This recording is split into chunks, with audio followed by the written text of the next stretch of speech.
여러분들 우리가 시편 하면 무엇이 떠오르시나요? 시편. 시편 하면 어떠한 찬양과 노래가 떠오릅니다. 그렇지 않습니까? 시가 떠오르는 거죠, 시. 그래서 우리는 시편을 1장, 2장이라고 하지 않고 1편, 2편, 그래서 총 150개의 시로 구성되어 있다는 것을 알고 있습니다. 그런데 시편은 150개에 구성되어 있는 그 긴 시 중에 5권으로 분류해서 나누었다고 합니다. 1권부터 제5권까지. 그런데 오늘 이 73편이 제3권, 그 3권의 시작으로 아삽의 시라고 우리가 알고 있는데요. 오늘 성경책을 보시면 조그맣게 부제로 아삽의 시라고 기록되어 있는 것을 볼 수 있습니다. 이 73편이 이 아삽의 시로 시작을 하는데요. 이 150편 중에 무려 절반이 다윗의 시다라고 했을 때 이 아삽의 시는 한 12개 정도밖에 되지 않습니다. 그런데 12개의 시가 기록되어 있는 것은 그만큼 중요하고 핵심적인 내용들이 기록되어 있겠죠. 특별히 이 3권의 시작이라고 했을 때 우리는 눈여겨볼 필요가 있죠, 여러분들. 우리가 시편 150편이 순번이 정해져 있지 않고 처음에는 자유분방하게 흩어져 있었습니다. 그런데 이것을 이제 학자들과 고대인들이 믿음 있는 사람들이 분류를 했겠죠. 1권부터 1편부터 150편까지. 그럼 이제 3권의 시작을 73편으로 배치하면서 어떠한 생각을 했을까요, 여러분들? 3권의 시작인데. 물론 성경이 다 중요하지만 조금 더 중요하고 주목을 끌 수 있고 핵심적인 내용을 책의 시작으로 두지 않았겠습니까? 그렇다면 73편이 그만큼 우리들에게 조금은 더 중요하고 핵심적인 내용들이 기록되어 있다는 것을 알 수 있습니다. 그리고 우리가 주목해야 될 것이 이 아삽의 시인데, 아삽이라는 인물에 대해서 주목할 필요가 있죠. 아삽은 레위인으로서 이 다윗이 왕이던 시절에 성가 대장이었습니다. 그러니까 레위인으로 구별되어 세워졌고요. 찬양과 예배의 인도를 도맡았던 인물이다라는 것을 알 수 있습니다. 그런데 중요한 것은 단순한 찬양과 예배를 도맡아 인도했던 이 아삽이 역대하 29장을 보면 선견자 아삽이라고 기록되어 있습니다. 이 선견자 아삽, 그러니까 하나님의 말씀을 받아서 선포하고 말씀을 전하는 자다라는 거죠. 그러니까 이 시편 73편이 단순하게 어떠한 찬양이나 노래, 시가 아니라 이 하나님의 말씀을 받아서 이 하나님의 임재하심으로 말미암아 궁극적으로 우리들에게 하나님의 영적인 메시지가 충분히 분명하게 담겨 있는 것이 오늘 73편 아삽의 시다라는 것을 우리가 알 수 있습니다. 그러면 우리가 아삽의 시의 시작을 한번 함께 읽어보도록 하겠습니다. 73편 1절을 한번 읽어보도록 하겠습니다. 하나님이 참으로 이스라엘 중 마음이 정결한 자에게 성을 행하시나이다. 네, 선을 행한다라는 거죠. 하나님은 선하신 분이시고 정결한 자에게 선하신 분으로 다가오신다. 선을 베푸신다라고 우리가 해석할 수 있습니다. 그러니까 아삽의 시를 살펴보면 그는 매우 정결하고 거룩한 삶을 쫓았던 사람입니다. 물론 레위인이라 구별된 것도 있겠지만 그는 항상 말씀 앞에 붙들려 살았고요.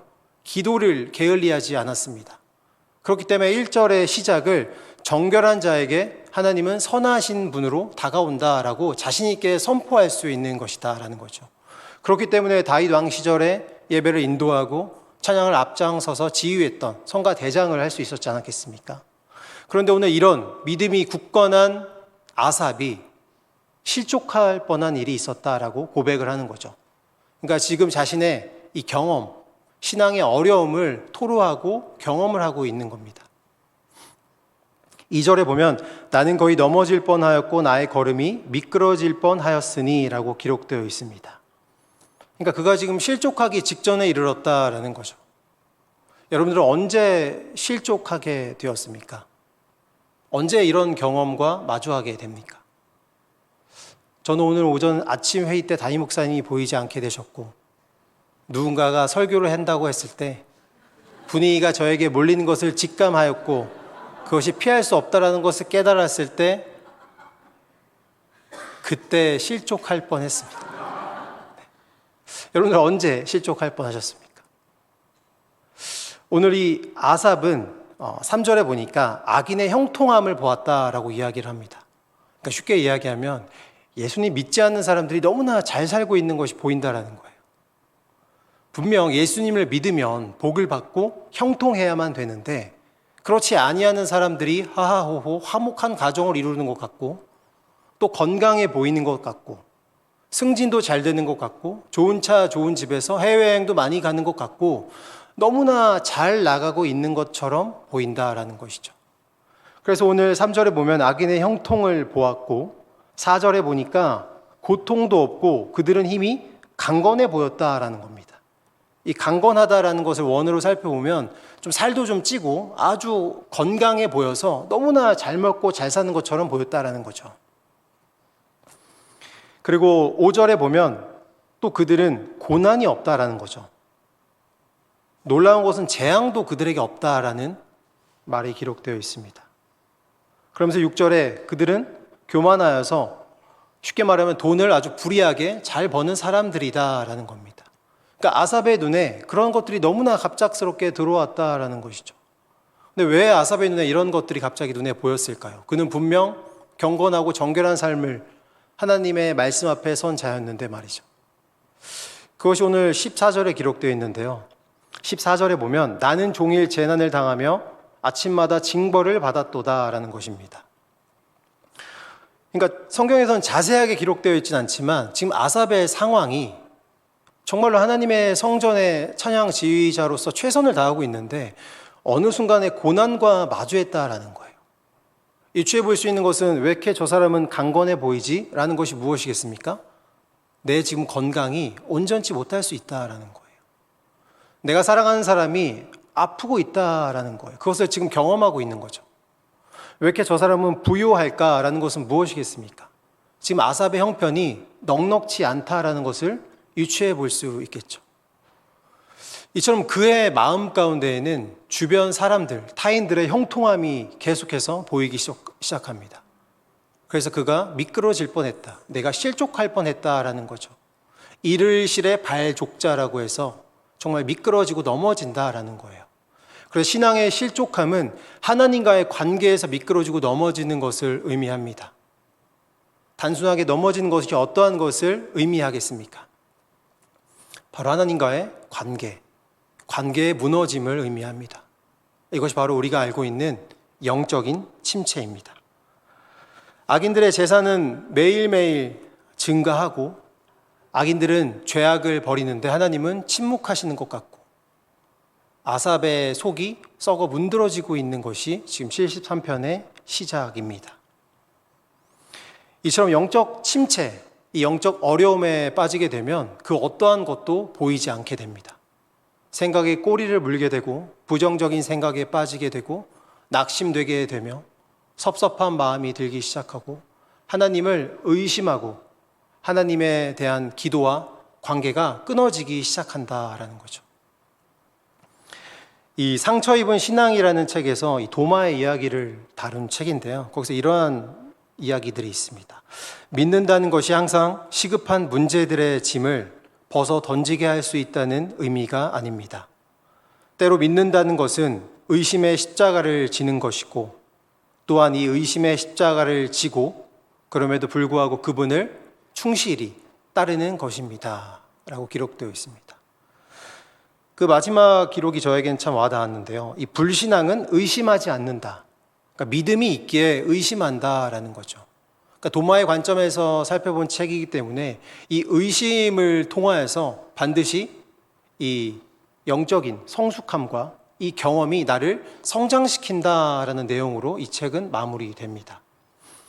이처럼 우리에게 찾아오는 하나님에 대한 불신과 의심의 감정들은 어느 누구에게나 찾아오기 마련입니다. 신앙생활을 시작한 초신자도 마찬가지고 기라성 같은 목사님들도 주변 사람들, 친한 사람들에게는 자신의 어려움과 실족함을 공유하게 되는 경험을 합니다. 이처럼 인간은 연약하고 나약하기 때문입니다. 세상은 왜 이렇게 불공평하고 또 때로는 나의 마음을 왜 이렇게 힘들게 할까요? 다시 한번 이런 질문을 하고자 합니다. 여러분들은 언제 신앙이 흔들리고 믿음의 어려움이 찾아오셨습니까? 오늘 시편 73편은 분명하게 하나님과의 갈등과 신앙의 낙심됨을 분명하게 보여주고 있습니다. 이 기독교 상담에서 영적인 침체, 신앙의 테스트를 하는 항목들이 있는데요. 그 항목이 굉장히 긴데 그 중에 한 5가지 정도를 추려왔습니다. 이 5가지를 예, 아니오로 대답을 하시면 되고요. 예라고 대답한 것이 3개가 이상이면 내가 지금 영적으로 조금 어려운 상황에 처하고 있다라는 것을 점검해 볼 수 있는 테스트입니다. 총 5가지 있고요. 자신 있는 분들은 손가락을 앞으로 펴셔도 되는데 좀 부끄러우실 수 있으니까 예라고 대답하는 것은 이렇게 손가락을 가리고 이렇게 한번 세보시면 될 것 같습니다. 자, 영적 침체 테스트 첫 번째 1번입니다. 기도나 예배 시 마음이 건조하거나 집중이 잘 안 됩니다. 예, 아니오이죠. 2번입니다. 하나님의 임재하심, 평안을 느끼지 못하고 죄책감이나 무기력함을 느끼곤 합니다. 3번입니다. 성경 읽기나 성경 공부 등 영적인 활동이 부담스럽거나 피하게 됩니다. 4번입니다. 교회 공동체, 모임, 신앙의 교제가 줄거나 소외감을 느끼고 있습니다. 5번입니다. 일상에서 영적 동기부여가 사라지고 세상적 일에만 몰두하게 됩니다. 네. 이 5가지 질문 중에 3가지 이상의 예가 내 마음속에 자리 잡고 있다면 나는 어느 순간에 영적인 침체가 시작되었는지 모르고 혹시 너무나 긴 영적 침체의 터널에 빠지고 있는지도 모릅니다. 여러분들은 어떠십니까? 어떠한 것을 보고 어떠한 것을 들었기에 영적인 침체함과 마음의 신앙적 어려움이 있으신가요? 우리는 이런 상황에서 도대체 어떻게 해야 될까요? 화가 나고 분노에 휩싸이기도 하고 때로는 울적하기도 하고 그 자리를 피하고 싶은 여러 가지 상황들, 특별히 교회 활동을 하면서 많이 마주하고는 합니다. 예전 미국 시카고에서 WWJD 운동이 한창 유행할 때가 있었다고 합니다. 그 What would Jesus do?라는 운동인데요. 수업 시간에 한 학생이 교실에 침을 뱉었습니다. 선생님은 놀라서 그 학생 가까이 나아갔죠. 선생님의 너무나 화난 모습에 학생은 순간 움츠러들고 말았습니다. 많은 생각을 했겠죠. 내가 교실에 침을 뱉어버렸는데 선생님이 그것을 목격하고 그대로 걸렸기 때문에 얼마나 놀랐겠습니까? 근데 선생님께서 이런 질문을 하셨다고 합니다. What would Jesus do? 예수님이라면 어떻게 하셨을까? 혼잣말을 하시더랍니다. 그러면서 무릎을 꿇고 학생이 뱉은 침을 손으로 닦기 시작했습니다. 다시 일어난 선생님은 다시 학생에게 질문을 했습니다. 예수님이라면 어떻게 하셨을까? 그 질문을 들은 학생은 너무나 큰 충격과 감동을 받았다라고 합니다. 그리고 그 장면을 목격한 많은 학생들이 그 What would Jesus do?라는 질문을 그 자리에서 각자 자신에게 던져보았다고 합니다. 지금 이 상황에서 예수님은 어떻게 하셨을까? 이 학생을 혼낼 수도 있고 내보낼 수도 있고 부모님께 연락을 할 수도 있고 벌점을 줄 수도 있는데 예수님이라면 어떻게 하셨을까? 성경에 늘 예수님은 어떠한 방법으로 모든 어려움과 문제들을 대처하십니까? 이 운동이 미국 시카고에서 일어나서 팔찌와 티셔츠로 만들어져서 WWJD 알파벳이 새겨지고 한동안 부흥의 불길이 타올랐다라고 합니다. 예수님이라면 어떻게 하셨을까? 그러니까 나의 영적인 침체와 어려움, 어떤 사람과의 관계, 또 건강, 어떠한 물질의 어려움, 내가 낙심되는 상황에서 내가 묵묵히 예수님이라면 지금 이 상황에서 어떻게 하셨을까라는 질문을 나에게 던져본다면 우리는 그 문제들 앞에서 어떠한 마음이 일어나게 될까요? 사실 오늘 이 시편 73편 이 3절부터 시작되는 이 하나님에 대한 때로는 원망과 이 낙심되는 이 불의한 환경과 세상에 대한 이 반항적 어린 이 고백이 사실 하나님은 이미 알고 계셨다라는 것이죠. 그래서 이미 1절에 아삽의 마음에 미리 하나님의 마음으로 선포하게 하셨다라는 거죠. 1절을 다른 말로 바꿔 말하면 하나님은 어떠한 삶을 원하실까라는 겁니다. 하나님은 지금 우리가 무엇을 하길 바라실까라는 거죠. 그것이 오늘 1절에 기록되어 있는 이스라엘 중 마음이 정결한 자에게 선을 행하신다. 우리가 정결하고 거룩한 삶을 사는 것이 하나님이 원하시는 삶이다라는 것입니다. 하나님은 분명 아삽이 언젠간 넘어지고 실족할 것을 알고 계셨습니다. 아삽이 처한 고난과 그 어려움에서 낙심될 것을 분명히 알고 계셨습니다. 그래서 1절 그의 마음속에 이미 하나님께서 심겨놓은 그 믿음의 뿌리가 하나님은 선하시다라는 거죠. 하나님은 선하시기 때문에 정결한 자에게 선을 행하신다. 이 고백이 이미 아삽의 마음에 뿌리가 내려져 있었고 그 믿음의 고백을 선포하게 하셨다라는 것입니다. 하나님이라면 어떠한 삶을 우리들에게 원하실까? 우리가 낙심되고 어려운 마음이 들 때 이처럼 하나님은 지금 어떠한 마음으로 우리를 바라보고 계실까? 우리들에게 원하는 것이 지금 무엇일까라는 것입니다. 예수님은 지금 우리들에게 원하는 것, 예수님이라면 친히 어떻게 하셨을까라는 겁니다. 세상은 참 불공평합니다. 사람도 불공평합니다. 하지만 하나님은 공평하십니다. 이 불의한 현실로 인해서 하나님의 공평하심과 의로우심이 변하는 것은 아닙니다. 그렇기 때문에 이 질문이 우리에게 너무나 중요합니다. 예수님이라면 어떻게 하셨을까? 또 성경에 예수님은 도대체 어떠한 삶을 사셨을까요? 오늘 이 아삽은 그럼 이처럼 너무나 낙심되고 매일매일의 재난과 고난, 매일매일 징벌을 받는 것 같은 기분이 드는 이 상황에서 아삽은 도대체 이 상황을 어떻게 이겨내고 있습니까? 그것이 오늘 우리가 마지막으로 함께 합독했던 17절에 기록되어 있습니다. 우리 17절 함께 합독하도록 하겠습니다.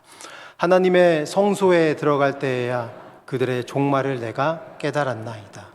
아멘. 그가 하나님의 성소로 나아갔다라는 것입니다. 낙심됨에도 불구하고 그가 하나님께 나아가 기도했다라는 거죠.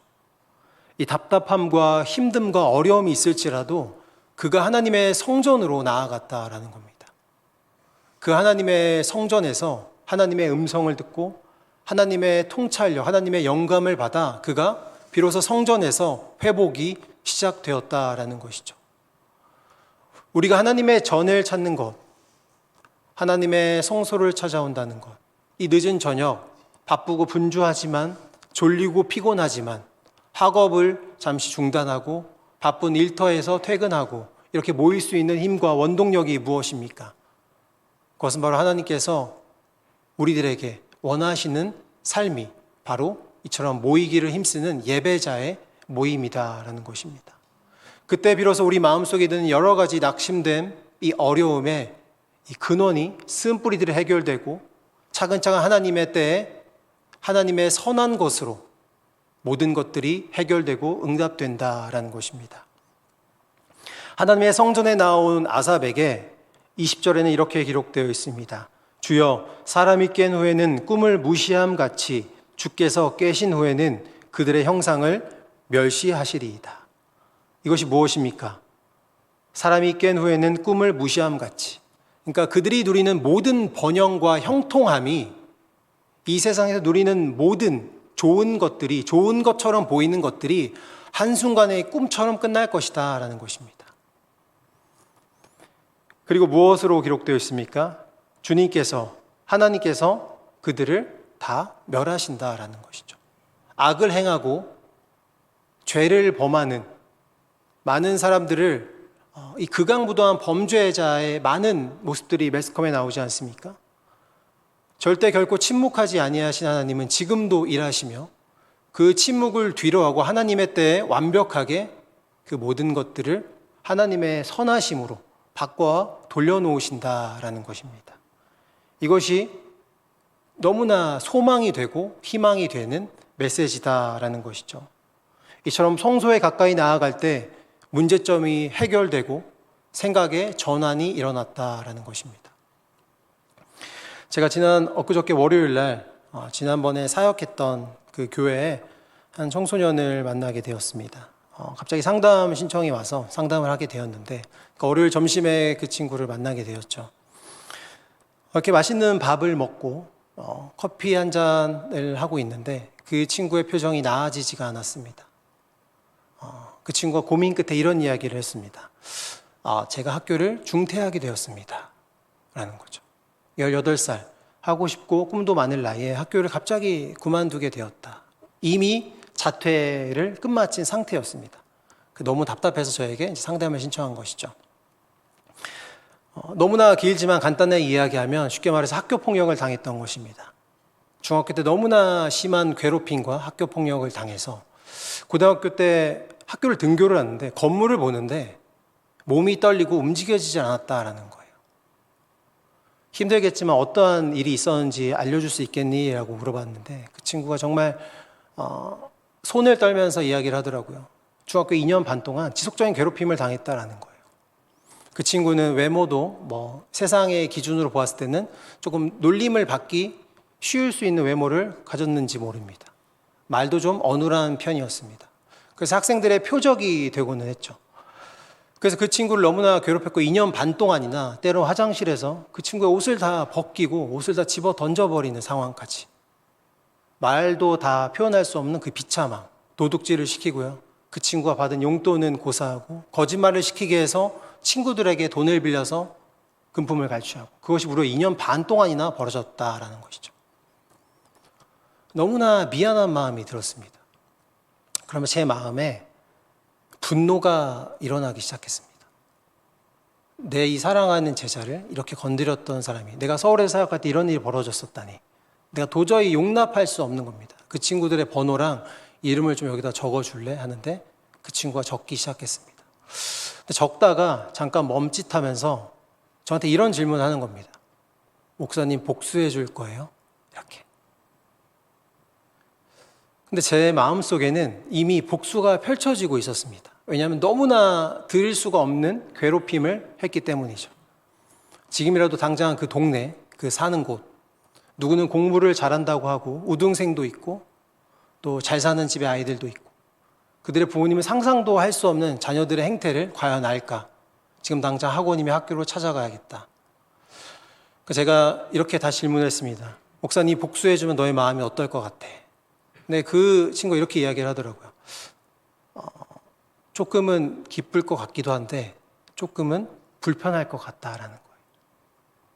그러니까 그 친구의 마음에 이 복수라는 것이 옳지 않다라는 것을 알고 있었다라는 거죠. 그때 제가 깨달았습니다. 우리는 믿는 사람이구나. 내가 순간적인 감정에 앞서서 너무나 화가 나서 당장 그 아이들, 그 고등학생들을 찾으러 나가려고 시동을 걸고 있었구나. 그래서 커피숍 구석에 다시 앉아가지고 그 친구의 손을 붙잡고 기도를 했습니다. 지금 그 친구는 교회를 잠시 떠난 상태였고 교회에도 예배를 드리고 싶은데 그 학교 폭력으로 인해서 이 교회에 모여있는 고등부 학생들의 뒷모습을 보면 그 학교 폭력 모습이 떠올릴 정도로, 그러니까 사람의 자태에 대해서 대인기피 현상이 생길 정도의 큰 고통을 겪고 있었습니다. 이런 고민이 있었던 거예요. 내가 목사님이 알려준 대로 교회 가서 기도하고 싶은데 주일날 교회를 나갔다가 고등부 예배 참석했다가 너무나 무서움을 느껴서, 여기 앉아있는 사람들이 착한 사람들인데 너무나 무서움을 느껴서 도망을 갔다라는 거예요. 그게 죄송하다라는 거예요, 저한테. 그 약속을, 예배를 열심히 드리겠다는 그 약속을 지키지 못해서 죄송하다라는 그 마음을 듣고 그 자리에서 함께 잠시 기도하는 시간을 가졌습니다. 그리고 그 친구가 예수님이 구원자라는 확신이 없었다라는 말을 듣고 그 커피숍에서 영접 기도를 했습니다. 그러자 그 친구의 마음 속에서 놀라운 말을 했습니다. 목사님, 처음으로 마음이 조금 괜찮아진 것 같아요. 그러니까 자퇴를 하고 나서 그 아이의 마음 속에는 단 한 번도 평안함, 두 발 뻗고 자거나 어떤 마음의 편안함이 한 번도 없었다라는 거예요. 밤을 꼴딱 지새우기 일쑤였고요. 저한테 카톡을 보낸 것도 새벽 4시, 5시, 6시였습니다. 그때까지 잠을 이루지 못했다라는 거죠. 근데 우리가 함께 기도하고 그 친구를 위해서 커피숍에서 정말 기도했을 때 그 친구가 아멘 하는 순간에 그 친구의 마음에 평안이 임하는 것이 느껴졌습니다. 그러면서 저에게도 이런 질문을 했죠. 예수님이라면 지금 이 상황에서 어떻게 하셨을까? 이 친구를 괴롭혔던 학생들을 찾아가 혼을 냈을까? 집을 찾아가서 부모님들에게 일러 바쳤을까? 예수님이라면 어떻게 하셨을까? 예수님이 지금 그 친구의 마음에 위로의 마음과 그 친구를 위해서 중보하고자 하는 마음이 첫 번째였다라는 것이죠. 그래서 월요일 날 정말로 그 친구의 손을 붙잡고 기도하고 그 친구가 세상에 나와서 걸어가기 힘든 그 걸음걸음을 그 사람이 많은 곳을 잠시 걸으면서 많은 이야기들을 나누었습니다. 이처럼 그 친구의 눈에는 이 세상은 여전히 불의했습니다. 자신이 괴롭혔던 친구들은 선생님이 너무나 이뻐하고 공부를 잘하기 때문에 집이 잘 살기 때문에 너무나 보호받는 느낌을 받았고 자기 자신은 그 어느 누구도 보호해주지 않는 것 같아 자기 말을 믿지 않을 것 같아 어느 누구에게도 하소연하지 못하고 끝내 그 아픔을 갖고 학교를 그만둔 그 학생의 마음. 그런데 그 학생은 하나님이 함께 하셨다라는 것입니다. 오늘 이 아삽도 마찬가지입니다. 이 하나님의 성전에 들어갈 때 하나님께서 깨달음을 주셨고요. 비로소 23절에 이렇게 기록되어 있습니다. 내가 항상 주와 함께하니 주께서 내 오른손을 붙드셨나이다. 아멘. 내가 하나님의 성소에 찾아간 것이 아니라 내 힘과 능력과 내 생각과 의지로 하나님을 찾은 것이 아니라 지금 내 오른손을 붙들고 계신 하나님께서 나를 성소로 이끄셨다라는 것이죠. 그 친구가 홀로 있었던 것이 아니라 그 친구를 외롭게 두신 것이 아니라 그 친구의 손을 붙들고 그 친구가 알고 있는 저에게 또 상담사에게 그 친구를 인도해 주고 계신 하나님을 그 순간에 발견하게 되었습니다. 오늘도 여전히 하나님은 살아 계십니다. 너무나 불의하고 말이 안 되는 상황이 곳곳에서 펼쳐지기도 합니다. 하지만 그 상황에서도 하나님은 지금 우리의 오른손을 붙들고 계신다라는 것이죠.